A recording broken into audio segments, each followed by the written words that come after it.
Welcome to Tax and Tariffs. Now, this is the second discussion we're doing in this context. When I say this context, I mean in the quorum and in partnership with the Edge. And thank you to all of those from the Edge community who arrived. We've got a new partner, that's Tax Sutra. And thank you to Tax Sutra, and who, along with them, have brought along both Ajay, Rotti as a knowledge partner, as well as Ritesh, Kanodia of Aurtus Legal. And I'll introduce you to the other two as well.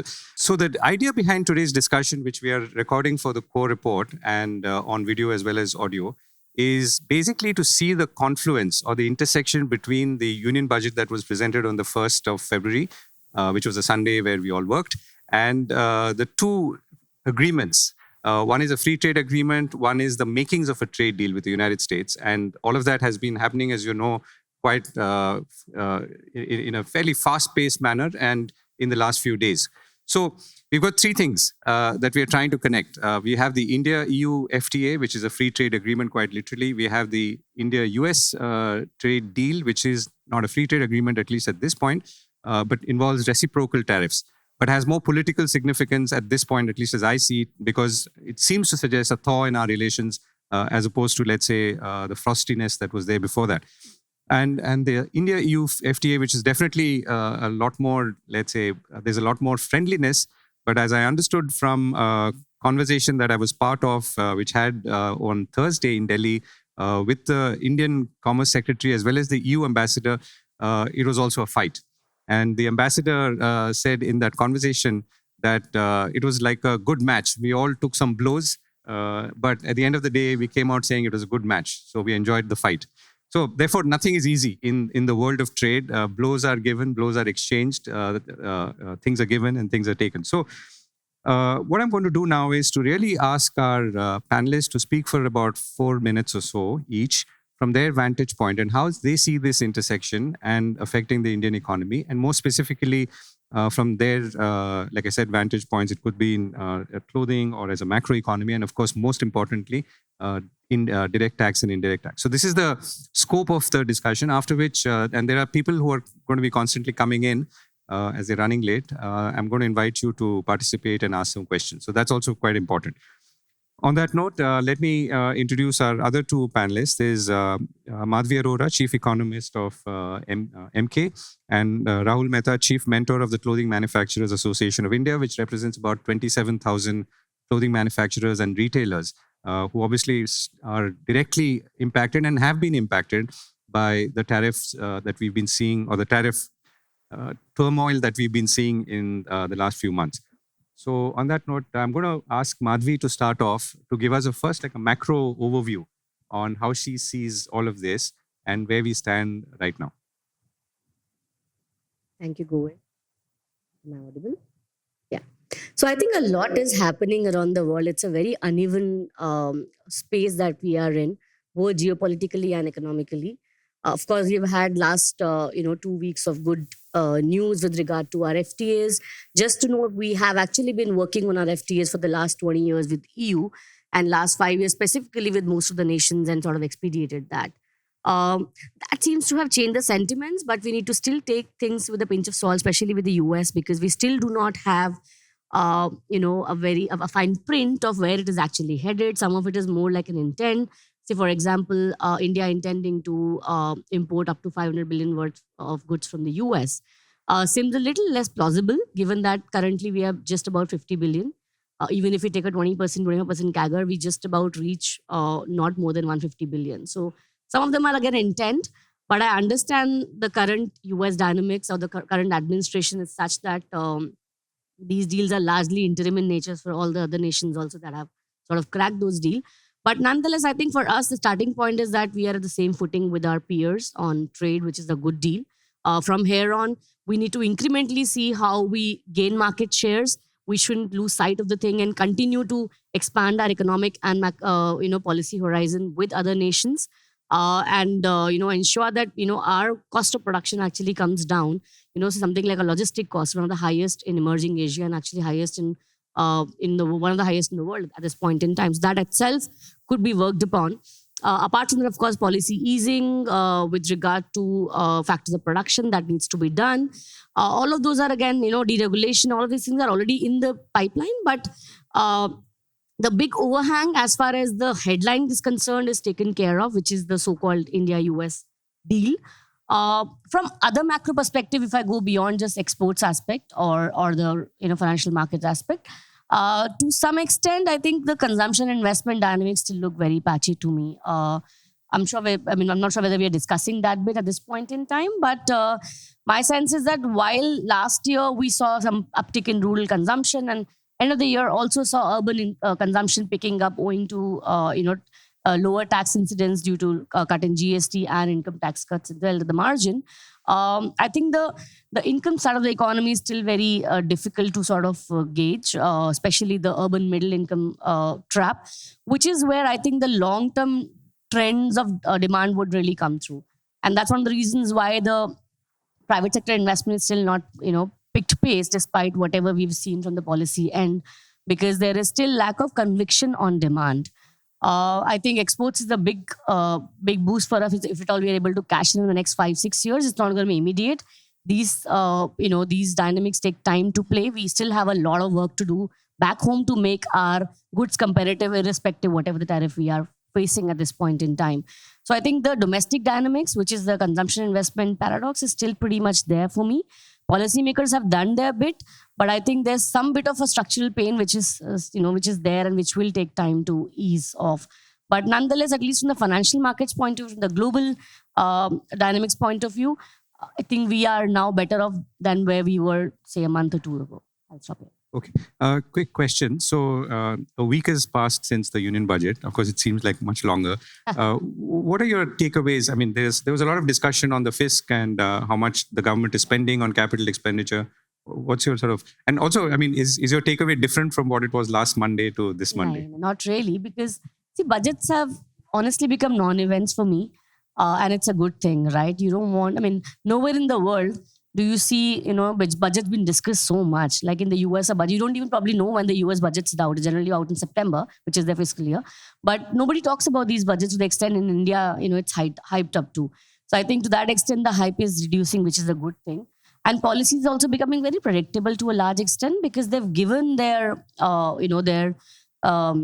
fiscal consolidation path to a large extent. We've moved to debt to GDP as our fiscal anchor. So that itself sort of gives a sense that maybe going forward, there may not be very high fiscal contraction. I'm not getting to the maths of it, but you may probably hear largely a sideways fiscal deficit number if the economic cycle is normal.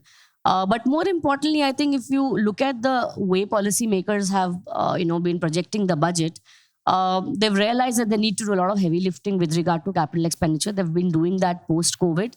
Now, a large chunk of their capex is actually moving to states. We'll have to see how much of that actually translates into a more meaningful capital expenditure. But the policy shift is very clear that whatever expenditure space that they have, it will be incrementally going more toward capital expenditure, whether it is to the core capex or to states loans. And less toward revenue expenditure, which also means that you may not get a very high policy push from the government, say, on segments like rural. And to a large extent, states have also taken that baton. If you look at the state fiscal deficit, they have been slipping because they are the ones who are at the margin spending and have given that impetus to rural, which most of us had largely missed. But I think the fisc overall has become a very predictable trajectory for me. I understand that probably we'll be reaching somewhere close to 4%-ish or a tad lower by 2031, which is where the target to reach debt to GDP at 50%. But I'm not expecting very dramatic moves from the fiscal number per se. Reforms continue. Of course, it's an ongoing process. There's a lot they need to do on deregulation of, a lot of factors of production, which I think it's been in the making for the last 1 year. But at the same time, easing some bottlenecks on financial conditions, MSMEs, especially given that, when you're pushing a lot of your focus on FTAs or on exports, and assuming that India cracks more FTAs with other nations, and I hope they do, and diversify away from the US. But assuming that, this is going to be a more medium-term path that we want to increase our growth, say at the margin by 2030, but structurally, the only way we can do that incrementally is via exports now. Now, you're doing all that bit as policymakers, getting this deal done. And to a large extent, India would be basically playing their part in the lower end of the manufacturing curve because that is where our strength still lies at this point in time. Now imagine you're getting so many deals on board, and your your MSME segment or the middle the manufacturing segment is not ready to really kick off. So you need to ensure that they are able to catch up to what you're bringing into them. For that, again, you need to ensure that they are ready. They are, they have all the bottlenecks sorted, and they are productive enough to actually catch up that train which they're getting. So I think that is very important, and they're still working on that. For budget, it was a very steady, boring budget for me, and I think it's a waste of time discussing beyond it. Okay, Ajay. So I agree with the view on the budget, and I've sort of been part of this song and dance for 20 plus years now with budget analysis, etc. I think this budget, 2-3 things had changed. One was from a personal tax perspective, there was a lot done last year, and there was, though it's not really well liked, but there was a good rationalization of the capital gains as well the previous year. GST, we had done the whole rationalization. So there was very little on taxes to do. I was actually watching out for this intersection that you spoke about, which is what do we do in terms of trade, and therefore what does the budget do in relation to that, more so from a US perspective. One way to look at US is the 40 odd billion net trade that we do with them. But the more important thing is what does US do in India, not just with India. I think US has a, we probably have a lot more trade going on between the two if you look at the business that US does in India than with India. You look at the Starbucks that we use, Pepsi, Coke, IBM, Apple, what we use, or services, MasterCard, Visa, Hyatt. All of these are US corporations which are doing business in India.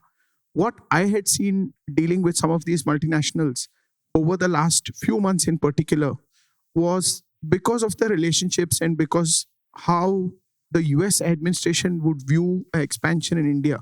A lot of these people expanding in India, whether they're GCCs, whether they're support centers here or other businesses here, was actually not being actively considered because you don't know how the relationship goes. I think that's the big impact with this, interim arrangement deal, whatever you could call. I actually had an opportunity to ask Commerce Secretary as to what is it that we can expect, and coincidentally, a couple of hours before the US President announced as to whether it will be a FTA, it will be an interim deal, or it will only be reversal of the reciprocal tariff or the Russian oil tariff. As it turns out, and the way I look at it, I think it's only an arrangement for us to get over that 25% because it was always 25 plus 25. There was a 25% reciprocal tariff and 25% tariff for the Russian oil. Now it looks like it's moved to 18 plus 0, leaving out where we are on Russian oil because the government has been quite, cagey in its response as to whether we've actually stopped, not stopped. I think this is only an interim arrangement, but what it does is, in a sense, resets the US relationship back. And to that extent, there are a few things that have been done in the budget which will only further this. Clearly, ears to the ground, there is a important change on what's called the safe harbor rules for transfer pricing in the budget, which really is when support centers operate in India or there are entities which are serving the US multinational parent company or the group companies, what is the margin they should be operating at? That was always set at a 300 crore limit. If you exceeded 300 crore, you couldn't apply, and the industry had been asking for an increase for years now. That's been straight away increased to 2,000 crores in the budget, which really means a Citibank or anybody for that matter, or Walmart sets up a sourcing hub here, Citibank sets up another GCC or expands a GCC, up to 2,000 crores, they operate at a predictable margin. That's one big change, not really spoken too much about. Similarly, the tax holiday for data centers.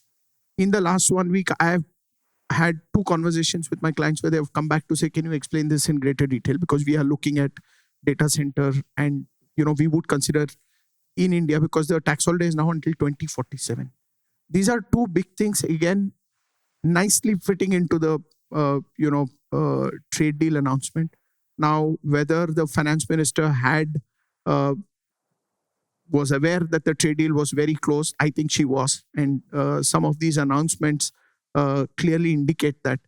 I think to that extent, the trade and budget connection is much more pronounced than ever in the past.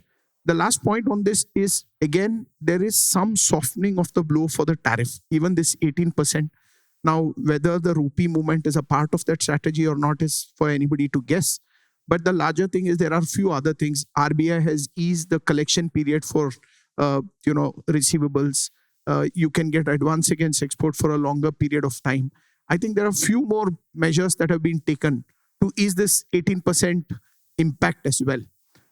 Overall, the budget announcements fit into where the trade deal is today, and sort of they both are a part of the same puzzle, in my view.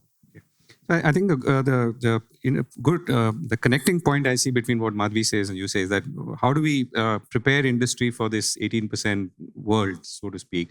And one is, of course, on the financing side, but could there be other on the harder side? But we'll come back to that. Rahul?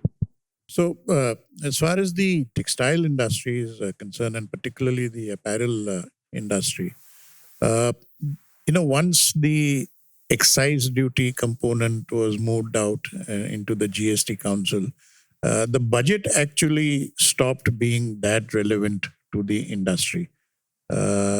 And this budget was no different.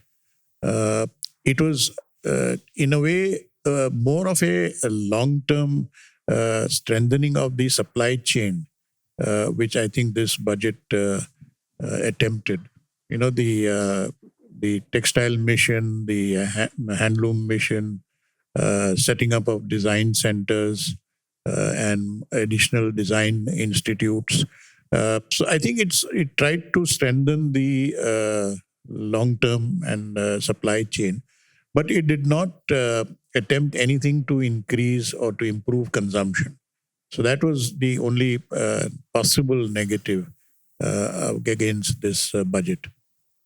As far as the FTA and the trade agreement with the US is concerned, I think the FTA with the EU is a game changer. I think EU is, after US, the largest block of market for the textiles. And there we were always at a between 10 to 12% disadvantage compared to our nearest competitor, Bangladesh. And the removal of that disadvantage, I think, is a huge benefit for the industry. EU consists of about 30% of our total exports, at least as far as apparel is concerned. And I have a feeling that it can go up significantly. I foresee anywhere close to 30 to 35% growth in our exports to the EU in the next couple of years. As far as US is concerned, frankly, it's as unpredictable as the London weather. And whenever somebody asks me what the implications are about the US agreement, I always say, well, at 10 o'clock this morning, this is the implication. Because at 11 o'clock, it could be something totally different. But I think we need to understand that it's actually just brought us back to what it was at the beginning of 2025. There is a huge euphoria about 50% being reduced to 18%. But it was, our average import duty was between 10 to 12% to the US. It is now 30%, 12 plus 18. And the 50% was frankly not sustainable. The Americans knew that, the Indians knew that. Apart from the exports or the exporters being impacted, the American consumer was also being impacted. So therefore, we knew that this was not going to be a long-lasting thing. It was only a question of when and how much. The slight advantage that we have now is a 2 to 3% advantage over Bangladesh, Vietnam, and so on. Against China, definitely it's 18% reciprocal tariff compared to 30%. So that is definitely a plus point. But as I said, it has now become so unpredictable that I feel that most of our players would be reducing their focus on the American market. And they would be looking at alternative markets. And that's where the EU FTA comes into play. So I think it's really a combination and the coming together of these two events, which is going to be a huge benefit to the Indian industry. Having said that, I would issue a word of caution that it's not so easy to develop a new market, to develop relationship with new customers. And particularly with the European customers, they have far more stringent rules and regulations about compliance, about sustainability, about so many other issues. We also need to increase our production capacities significantly. Today, our capacities are just not enough. I mean, tomorrow if EU suddenly decides to double its offtake from India, we just don't have the production capacity. So we need to view this in a little more balanced perspective. I would say the opportunity is huge. The government has done what it had to. I think now it's for the industry to reciprocate and to really respond to the opportunity that is available. I'll just pick up on one point before I come to Ritesh. You said production capacity is not sufficient or we've not invested enough. So that's because it's mostly been in the nature of small scale investments and enterprises, or? Yeah, 2 or 3 factors. Number one, historically, apparel was put into the small scale sector. So therefore, the giants had not been built up. Until recently, being large was not considered very great. There were a lot of obstacles, the labor laws, the costs of production, and so on. So we are a very fragmented industry. Even our largest exporter, Shahi Exports, has about 40 or 50 factories. So the nature of the industry is fragmented.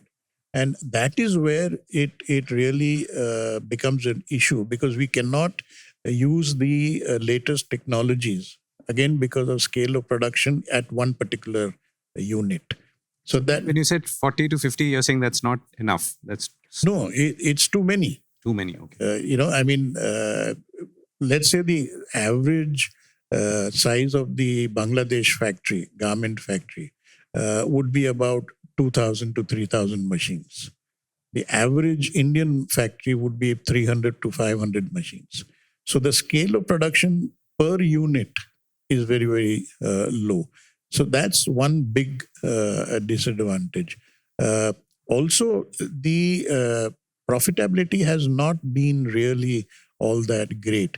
And again, historically, the giants of the industry had made their profits more in the quota regime rather than in the actual manufacturing unit. And therefore, the current level of profitability of 2 to 3% or 5% is just not attractive. And therefore, there's not enough of new investment getting into the industry. And when you don't have new investment, it's difficult to overnight increase your production capacity. So now the government has taken steps. The mega parks, the Mitra parks.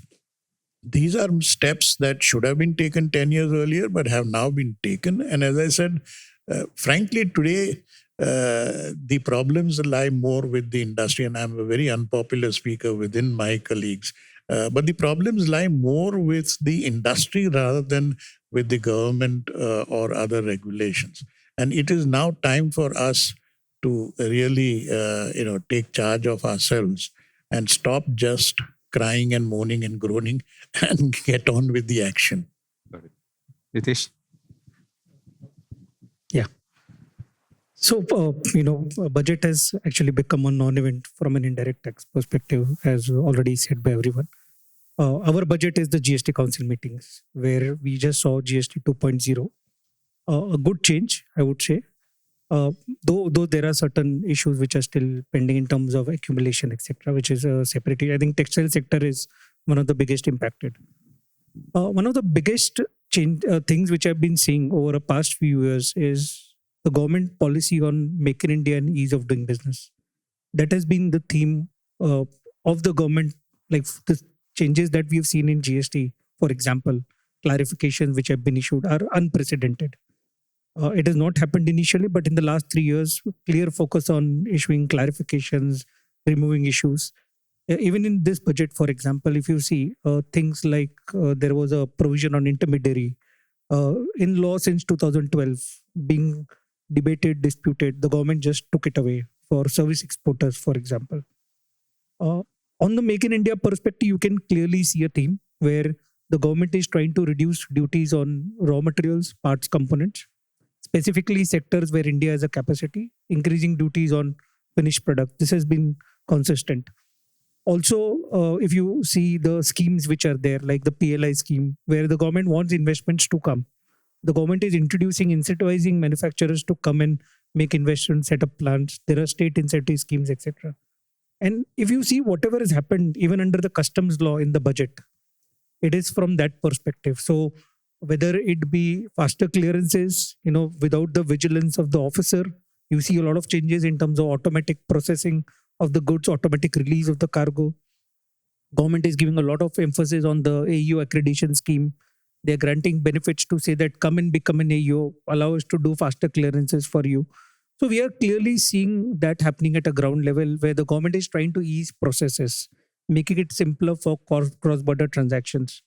Like one of the changes was exemption to capital goods for contract manufacturing. Again, a big one where companies can just come in, set up shops, do manufacturing. So they're clearly looking at India as an alternative to China in terms of manufacturing. And I think here's where the trade deal would have a good impact. As Ajay mentioned that, they're trying to bring in investments into India, incentivize manufacturing into India. Clearly, and see one thing on the trade deal, which I clearly see, India has been very strategic. So they've not really opened up sectors we didn't want to, like agriculture, for example, has been the biggest debate. But I think they've focused on sectors where they are not there until now, like energy, defense, technology. And that is where India has been very smart. You said there was a war, right? In terms of the discussion, there has to be a war because EU, for example, would want to push its dairy products into India. India just would say no. So I think overall the trade deal helps a great deal. The most excited, of course, are the car purchasers. They have been waiting for purchasing all the luxury cars. But I think overall what we see is the India story becoming bigger, day by day. And that is what the focus is. Come to India, make in India, invest in India, and export from India. That is what all I can see right now. So, quick question on the tariff side. So, you talked about intermediate versus raw materials. Do you see that, if you take, let's say, polyester staple fiber, clothing, since Rahul is here, I mean, would obviously want polyester staple fiber at a lower price imported. Absolutely. And so, and there are many more examples, viscose staple fiber or maybe in metals and so on. How much of that have you seen getting sorted out in this latest budget? So let me tell you, it has been gradual. Like the 2.0, which happened in GST, did a lot of this in for at least the local goods where inverted duty structure issues were resolved. In this budget also, we clearly see a lot of changes to the tariff structure. So simplification was clearly one of the agendas where they've sort of removed slabs, etc. But as you would see over a period of time, and everything will not happen in a day one, but the clear intent is that raw materials rate should be lower than the finished products, because otherwise you go under an inverted duty structure scenario. For GST, you can take a refund, but BCD becomes a cost. That's been the intent of the government, and they're gradually doing it. I don't know about polyester staple fiber. I thought there was some reduction in the rate of duty to balance it with the output. I think they've come down to 5%, right? Yes. So, this is happening gradually. Okay. I'm going to come to questions in a moment. But Ajay, let me pick up on the same point that we touched upon earlier. If the new two new regimes, whether with the US or the EU, are going to in some ways put pressure on Indian industry to really become more efficient and more effective, it plays out in many ways. And obviously tax is one of them. How are you seeing it from that point of view in terms of what we need to do and what should be done? I think it overall, in my view, over a period of time, it is going to be net positive for us. Because one, if you look at creating capacity here, whether to serve for export or whatever, unlike in other Asian countries, nobody's going to expand here just as an export hub. There's a huge domestic market. You look at what Hyundai did, for example. Today they are selling most of their smaller cars. Some of the models are entirely made in India, what goes out. But their focus is on the domestic market, which is really, I think, what will happen with some of this. I don't think anybody will look at us as a pure hub for manufacturing. To that extent, we will always be different from Bangladesh, Vietnam, Philippines, etc. A lot of support center in Philippines, but not really looking at domestic market. And this is in public domain. A company which I'm very close to, IBM, for example, has 100,000 people, where 50,000 people are working on domestic projects. This is a pure play IT services company. They're working with RBI, they're working with Vodafone here, they're working with Bharti. On telecom per se, they have gone with Bharti wherever Bharti has gone. And I see a lot more of that happening. The tax holiday being given for data centers has one very critical condition. One is the data center has to be owned by an Indian company, and you get a tax holiday until 2047 if you serve your global clients and the Indian company acts as a reseller for the same services to Indian clients. So if a company purely sets up a data center here to serve, for example, AWS comes, sets up a data center here and says that I will serve all my global clients out of the India data center, it's not going to happen. The condition actually says that AWS in that example should, through an Indian company, resell those to Indian customers. So therefore, while these trade deals happen, and I agree with Rahul, and EU will be a game changer, I think it will set up a lot of things here for us. Just one thing, and the amount of pressure that we had at one point of time, all the way from Elon Musk tweeting to the president himself talking about Harley Davidson, Tesla, we didn't budge, we didn't yield. We did not want Tesla to use us, send cars from China and German plants, etc., with a reduced rate of duty. What we have done there again is what was in the past 15, 20 years back called test marketing. So I'll give you a lower rate of 15% if you can get 8,000 cars a year, provided you set up a plant within the next 3-4 years. So all of the trade that we will agree and the concessions that we will give will result in some domestic activity, will result in improvement of the economic activity domestically for our consumption. And lastly, I think that will also force the government to do some more on the ease of doing business, which just pushes more reforms on what we have started with labor. I think we need power reforms, we need land soon. All of these will push the government there, and there'll be a lot more lesser resistance for those changes. Got it. Madhavi, if I can supplement that. So the question is really 0% inward from the US and maybe elsewhere. Is it good? Or I think it's good, but it's also going to mean some pain in the interim period, like 1991 was. Correct. How are you seeing this interim period of adjustment? See, whatever we know of the deal at this point in time, I think it's a very patchy and uneven deal as far as the benefits of powers are concerned. Clearly, US is not cutting the MFM rate, which basically means that while we are eliminating all our duties, they are still charging us. So clearly, the balance of power is still with the US. More importantly, concessions on economic security, like say, for example, in the US, it mentioned that whatever economic decisions that we take as far as trade are concerned has to be kept in. They have to keep in mind the US interest as well. So the US thinks, say, for example, their relationship is strained with Russia or Iran or whatever. Eventually, you will have to follow suit, both in terms of their economic interests, which basically means losing sovereignty to a large extent, and even means certain non-standard barriers that they've asked us to remove will imply that we are basically again following their certification system as far as our goods are concerned, because to a large extent our economic decision will also be linked to the US certification system. That's not how sovereignty works, or economic sovereignty works, or even the company's independence works. So I think to that extent, somewhere you let go of a part of your degree of freedom as policymakers. But again, these are interim deals, as I said, and we'll see how these pan out.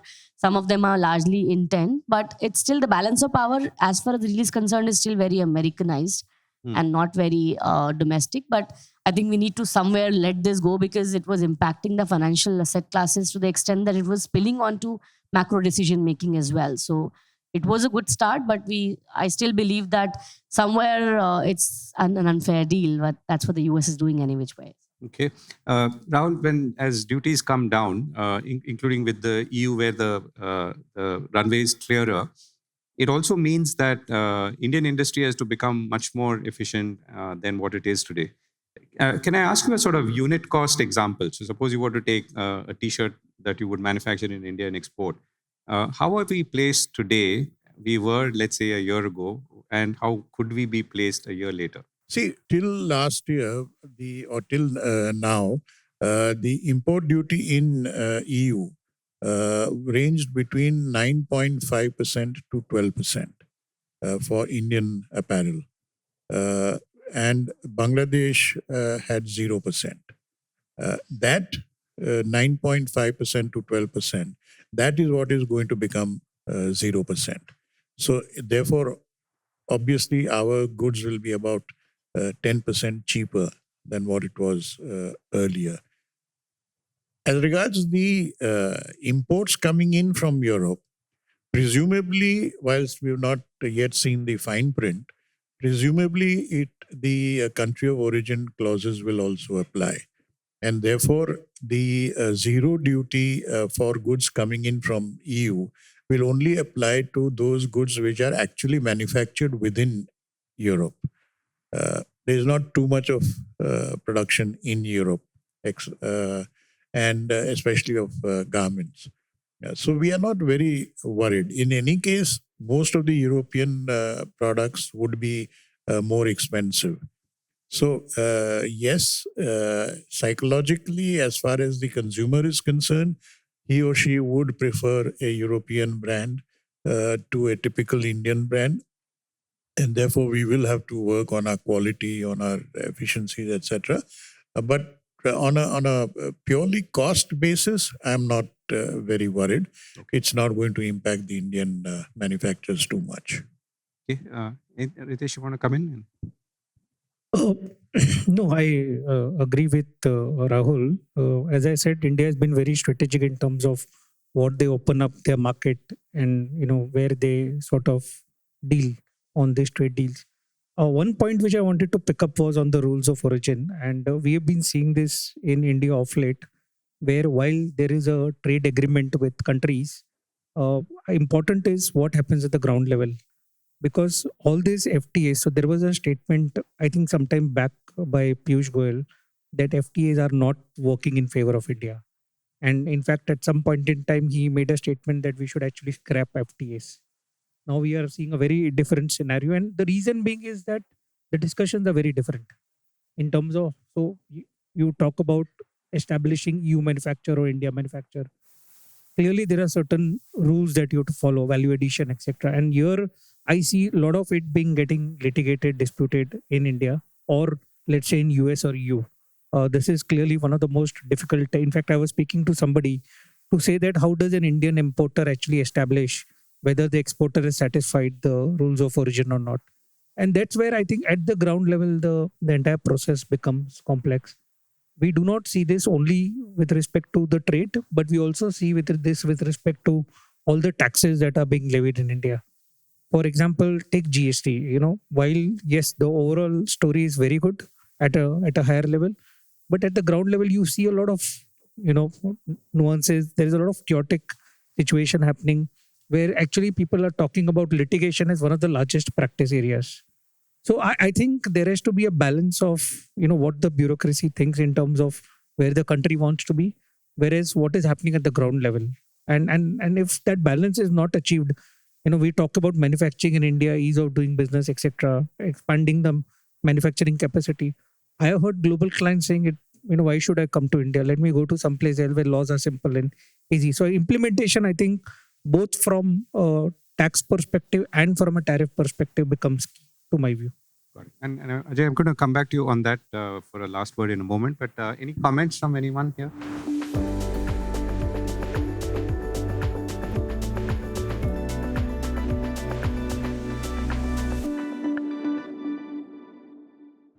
Just quickly add on to the second one. So the sectors that you mentioned are largely state sectors in terms of their spending. So it's more a state subject, unfortunately. But despite that, I think center has been increasing its allocation to education and health over the last 3 years consecutively. It's still much lower than our peers or the aspirational peers rather. It's still lesser than even 2% of GDP. So there's a long gestation as to when we reach that number. But incrementally, the government of India has been spending more on this. I think a lot has to be done on the quality of both health and education, because that leads to a much better human capital as we move ahead, because that is what will move the productivity dynamics. Second was on infrastructure, right? So beyond just the roads, and I think even the roads and again the sanitation and all of that is state subject, where each state would have a different capacity to spend and intent to spend. Unfortunately, southern states actually have been doing very well. When I travel to the southern part of India, I realize that, oh my God, we are so behind in Bombay, and we think that we're living in the best of the financial sector stuff.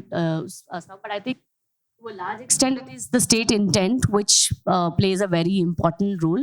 But overall, I think we are still missing massively on basic infrastructure, which makes me believe that whether we like it or not, the public sector's role is still not done. They may have constraint in terms of spending, given the budgetary requirements for the center. But I think you need to still work on the basic infrastructure, because when the economy rebounds, these supply constraints should not be the reason as to why we wouldn't be able to sort of kick off. So I think long way to go, but it's a center state story and largely state led in segments beyond road and highways and stuff. So I think where you would see a very differentiating behavior across states. Okay. Anyone else? Yeah, Rahul, you want to pitch in? I'd just like to say that it's a very correct observation. And one of the reasons why textile parks have not yet succeeded in our country, as opposed to, let's say, China, is that by its very nature, textile parks are created outside the metro cities, where there is no schooling, where there is housing is very poor, and is not really conducive to for at least middle-level management to shift to these parks. And that is why the need for policy measures to ensure that these textile parks or mega parks, call them what you want, also build up infrastructure. Exactly the point that you made. With these textile parks, they are making some steps, like dormitories are now being part of the textile parks, mega parks. But unless this develops, the parks are not going to be as successful. And this is particularly in a fragmented industry like garments or textiles. Okay, so I'm going to come. Is there anyone else who wants to comment? Okay, quite a few.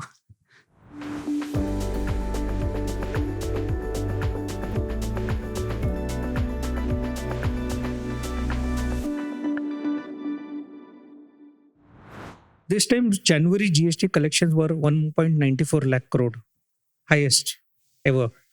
So, which clearly sort of indicates that. Highest for January? No, this is highest till date. Net. And there is a growth of around 4 to 5% each month. The government is really doing good. So, I would say the people are actually buying. And this is despite the lower rate of 5%. I just wanted to... I thought we crossed 2 lakh crores earlier. No, it is 1.94. Generally speaking, I agree with him that there's been some improvement in the, consumerism or consumer sentiments rather. But very honestly, India is a very high tax economy. One of the highest tax incidents that we pay among, again, emerging markets, both direct and indirect taxes. And unfortunately, indirect taxes form a very big chunk of or more than 40% of our total tax revenue, which is very high, again, among the emerging markets. And indirect taxes are regressive in nature. Of course, they tax everybody equally, while direct taxes are more progressive in nature. But nonetheless, both of them are extremely high. So that sort of keeps the upper middle income economy and the high income economy always in check in terms of how they would want to evade taxes. But that said, I think on the consumerism part of it, see, consumption is driven by 2 or 3 factors. Of course, the supply side and demand side of it. So from the income point of view, despite the fact that we've seen tax increases being much lower than what it was, say, a year ago, I think the dominant factor which tends to move in consumption is my income abilities. That I think on the urban side has apparently slowed. If you look at of the listed companies, their wage payouts have been slowing steadily for the last 1.5, 2 years. Hasn't changed much. I'm not very sure whether industrial outlook has dramatically changed in the last 6-9 months. Of course, the sentiments have improved. We're yet to see actions on that front. And I still believe that the share of labor in overall, chunk of the industry's growth is still much lesser, which means that somewhere income side of the economy would be still strained. And while you can push me to the by reducing my tax incidence, to a large extent, my long-term purchasing power will be a function of how my income evolves. And that is the most important variable, which is where I think there is a problem. There is still a private sector slowdown or unfair sharing of productivity gains between capital and labor, or the private or the corporates and labor sector. So I think to that extent, I'm not too sure. I wasn't too excited when the government cut the taxation in the last budget. While I was actually much more happier when they did the GST reforms, again, something which was already in the play. But despite that, I think the taxation or the tax incidence is one, very high. Two, the GST benefits also have flown very in a very uneven fashion. It's largely been driven by automobile sector. We've not seen consumer durable and non-durable dramatically increasing because of that. And there was a lot of noise around the GST cut because it also coincided with the festive season. So we still are yet to see whether this sustains, but I think it is still a very sector-oriented story. In fact, India is very, when post-COVID, just like the rest of the world, we also had a K-shaped consumption recovery, which sort of played out, which basically implied that there was disproportionate gain to the upper end of the economic strata, and the lower end was sort of straining. Then I think 2 years post-COVID, 2 or 3 years post-COVID, because of the kind of wage increases that we saw in urban sector, which were led by BFSI and IT segment, we saw a shift in the urban middle income economy, which was now sort of started hugging the upper end of the K, while the the rural segment was still trying to cope with the pains of the economic shocks that they even faced pre-COVID, which was GST as well as demon. And the balance sheets of the urban rural unorganized sector was really difficult to sort of repair. Last 2 years, what happened was, like, while center sort of worked on cleaning its balance sheet, states started spending a lot, which improved the rural economy at the margin, and the rural non-agri segment also picked pace, in line with the normalization of the economic recovery. And we saw that K-shape being broken, where the missing part was the urban consumption, urban middle income consumption, because the kind of increases in wages that the BFSI and IT sector saw did not sustain after 2 or 3 years, and things have now actually become much worse for IT segment. So that segment is still missing. It has improved at the margin, but I think the urban middle income missing link in terms of consumption is going to be something which I would watch for. So we'll take time to really see a more durable consumption recovery. Rahul, quickly, and then last word to Ajay. Yeah, you have to excuse me because I'm the only non-economist out here. And the last experience with economics I had was in my BCom, where I got 35 out of 100 marks. But, Madhavi, you keep saying this high taxation. India is a high taxation country. What percentage of India pays taxes? So, if 98% of the people are not paying taxes, then it's irrelevant whether it is 5% income tax or 100% income tax. So that's one point. Whatever. So, as I said, I'm not an economist. On the other hand, the consumption, again, purely on an anecdotal basis, 15 years ago, my staff, the clerical staff, did not own a mobile, did not own a fridge, did not own an air conditioner. Today, my peon owns almost all of these.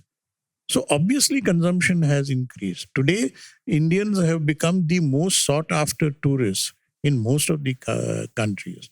That means consumption is increasing and significantly so. People who used to go to mud islands for a weekend are now going to Alibag for a weekend or Goa for a weekend. People who are going to Goa are now going to Bangkok and Switzerland. So there is a huge consumption increase. Again, as I said, I have no knowledge of the macro figures, but purely from my anecdotal sort of experiences, I have a feeling the consumption pattern is changing. The areas where Indians are spending, that is changing.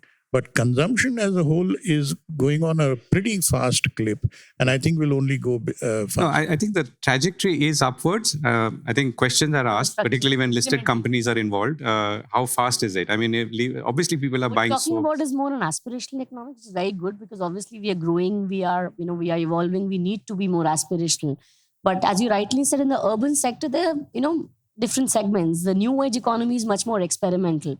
So, it's very difficult to actually understand whether the consumption dynamics, if you look at the companies, listed companies' figures, are actually the right way to look at things as well. Because there's a disruption in the consumption industry, especially in urban sector, with the like of QComs coming our way. That also have, changed the way people are consuming. The young age is much more experimental, unlike our age, which is more sticky with our brands. They're experimenting with non-brands. So, a lot of it is not getting captured. As you rightly said, a lot is happening. One is aspirational, one is experimental. And the experimental state is again the urban young, the whatever we call the new generation of kids. Got it. Huh? Being driven by the rural young more than the urban young, because I think that's the sector which is really beginning to spend, which earlier they were not. Which is again, as I said, it was a missing link from, I think, from 16, 17. I think the demon happened. Within 2 years, then there was GST, and then after that, COVID. We tend to associate rural largely with agriculture. It is not the case. It's largely semi-urban now, which is driven more by non-agriculture economy. And that is where a lot of self-employment has been generated in the last 2 or 3 years. There is an aspirational rural pickup, which was missing. The vigor was missing for almost 6-7 years pre-COVID itself. And, that is itself also partly driven by the state spend, because that also has changed the way things are. Okay, Ajay, last word. I think, agree with Rahul completely to sign off that there is consumption has increased without a doubt. Look at the airports, look at, how many flights that operate a day. You take any metrics. I think one thing that we've sort of been missing and which has been changing over the last few years, according to me, is the way government collects data. I think that was not reliable in my view a few years back, and we are improving, and even today. So with more of digitization, e-invoicing, everything being reported, the GST data is a lot more reliable than any indirect tax data ever was. There was a lot of double counting and things like that. Same thing we will start seeing with the income tax. I think GST collections increasing. One bit is consumption. The other bit, I believe, is a lot more coming into the formal economy. And that's also sort of increased. If you see when they did the rate rationalization and changed all of the GST rates, the revenue secretary gave a number of 90,000 crores as the expected loss on account of the changes. And he was very clear it was based on 23-24 consumption pattern, and assuming the same consumption goes ahead, this is the drop that they expect. And we've not seen a drop in a single month after the rate cut, which really again shows that despite the cut, if we are actually taking the numbers higher, there's one bit of more formal money coming in, formal trades coming into the formal economy, and second is actual consumption increasing. And Ritesh will be able to relate to this immediately. A lot of money that used to be stuck in litigation is reducing because the government goes on cash basis of accounting. So if a tax officer raised a demand, a frivolous demand, and collected a portion of it, that would get counted as a tax collection for that year. The pre-deposit that you need to make before litigating has been gradually being brought down. In the current budget, the FM announced from a direct tax perspective, it's been brought down from 20% to 10%. So if somebody raised a 10,000 crore demand, you have to pay 2,000 crores before to even fight it. Today it's become 1,000. I think some of these have also. I missed that completely, by the way. So when these happen, you need to factor in the tax collections, taking some of these smaller things into play, which were anything in India. You take the numbers by pure volume, we will be very high. You take the number of appeals, number of orders, number of litigation, Refunds. It just keeps going up, and refunds are being processed much faster than ever in the past.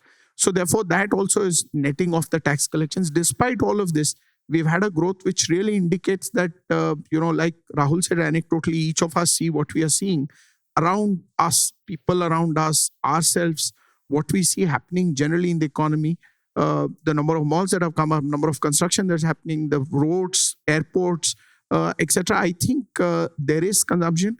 I would expect that our data gathering will significantly improve, and some of these will start. We will have better. What today we are using HFIs, the high frequency indicators. We will actually get a lot more reliable data, which today companies use MIS, and you'll be able to project a lot more. I think that's where we will get to on government. Then we will see some of these making sense. And we'll see a new GDP series as well Correct. kicking in. Okay, on that note, thank you very much, everyone. Thank you to all my panelists. Thank you, Ajay, for supporting this initiative today to bring us all together. Thank you.